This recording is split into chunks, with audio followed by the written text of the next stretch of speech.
නව නියෝගයේ යටතේ මානව හිමිකම් පිළිබඳ මහා කොමසාරිස් කාර්යාලයේ ශ්‍රී ලංකා වගවීමේ ව්‍යාපෘතිය යුද අපරාධ සහ මනුෂ්‍යත්වයට එරෙහි අපරාධ සම්බන්ධයෙන් අනාගතයේදී නඩු පැවරිය හැකි සාක්ෂි රැස් කිරීම සහ සංරක්ෂණය කිරීම දිගින් දිගටම කරගෙන යනු ඇති.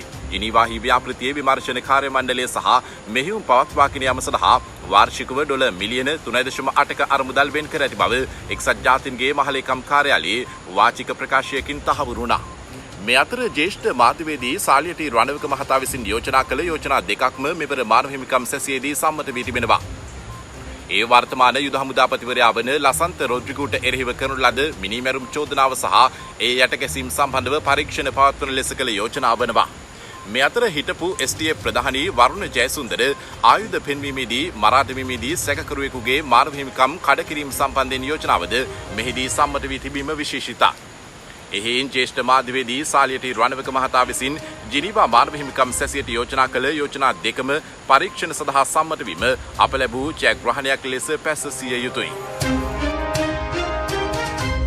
ලංකා යූනිවුස් සබ්ස්ක්‍රයිබ් කරන්න අප සමග රැඳෙන්න.